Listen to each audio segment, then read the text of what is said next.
What people casually call a Microsoft outage is actually a complex chain reaction inside one of the largest digital ecosystems ever built, and understanding it properly means going far beyond the idea that a few apps simply stopped working for a while. Microsoft's cloud infrastructure underpins daily communication, business operations, education systems, government workflows, cybersecurity defenses, and even parts of global financial coordination.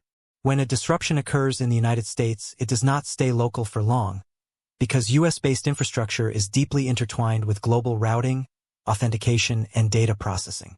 This particular outage began when users across the United States started experiencing problems with Microsoft 365 services, including Outlook email delays, Teams connectivity failures, authentication errors, and intermittent access issues across Exchange Online, SharePoint, OneDrive, and several security-related services. What made the situation notable was not just the number of affected users, but the pattern of failures, which suggested a back-end infrastructure problem rather than a simple app bug or regional internet disruption. To understand why outages like this happen, it's important to understand how Microsoft's modern cloud services operate. Microsoft 365 does not run on a single server farm or even a single region. It runs across a distributed network of data centers, load balancers, identity systems, traffic managers, and failover mechanisms. When a user opens Outlook or Teams, their request does not go to one fixed location. Instead, it passes through authentication services, routing layers, regional availability zones, and service-specific processing clusters. If one part of that chain fails or behaves abnormally, it can cascade into widespread symptoms that appear random to end users. In this case, early indicators pointed to a traffic processing issue within Microsoft's North American infrastructure, meaning some systems were no longer handling requests correctly or consistently. One of the most frustrating aspects of outages like this is that they can present differently to different users. Some people can still send emails but not receive them. Others can log in but cannot open attachments. Teams may work for messaging but fail during calls. This inconsistency is a hallmark of partial service degradation rather than a total shutdown. Microsoft engineers often describe this as a brownout rather than a blackout, where services are technically online but not functioning reliably. From a user perspective, however, the experience feels like an outage because critical workflows are disrupted, meetings are missed, and communication becomes unreliable. In the United States, the impact is amplified because many enterprises, hospitals, schools, and government agencies rely on Microsoft 365 as their primary communication platform. When Outlook is delayed or Teams is unstable, entire organizations slow down. Customer support queues back up. Internal approvals stall. Remote workers lose their primary collaboration tools. For small businesses, even a few hours of disruption can translate into lost revenue or damaged trust. For large organizations, the cost is measured in productivity losses across thousands of employees simultaneously. Microsoft typically detects these issues through a combination of automated monitoring systems and user reports. Telemetry from services shows error rates, latency spikes, and abnormal traffic patterns. At the same time, platforms that track user-reported outages show sudden spikes in complaints. When both signals align, incident response teams escalate quickly. Engineers then work to isolate the problem, determine whether it is caused by a configuration change, a failed deployment, a networking issue, or an unexpected interaction between systems. In many cases, the fastest way to stabilize services is to reroute traffic, roll back recent changes, or reduce load on affected components.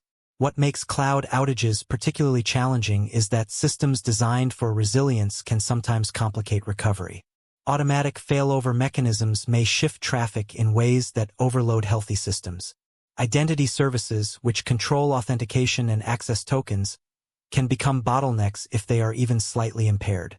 Since Microsoft services are deeply integrated, a problem in one area can affect many others indirectly. For example, if authentication services are slow, email, file access, and messaging can all appear broken even if their core systems are still operational. During this outage, Microsoft acknowledged the issue publicly and stated that a portion of its infrastructure was not processing traffic as expected.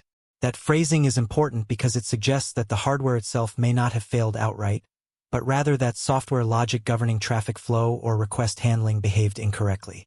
These kinds of issues can arise from configuration errors, scaling anomalies, or unexpected demand patterns. Even routine updates, if they interact with legacy components or edge cases, can trigger widespread effects. Another factor to consider is the sheer scale of Microsoft's user base. Microsoft 365 serves hundreds of millions of users worldwide. Even a small percentage of affected sessions can translate into tens of thousands of reports within minutes. Social media amplifies awareness quickly, making the outage feel even larger. At the same time, engineers must balance speed with caution. Rushing a fix without fully understanding the root cause can make things worse, so restoration often happens gradually, with services returning in phases rather than all at once.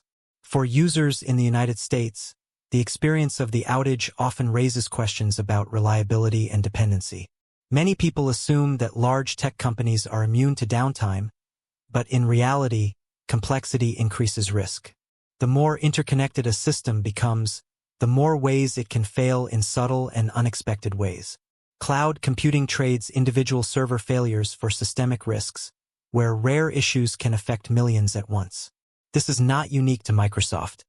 Similar incidents have affected other major cloud providers over the years. From a cybersecurity perspective, outages like this also trigger concern, even when no attack is involved. People worry about data breaches, ransomware, or state-sponsored interference.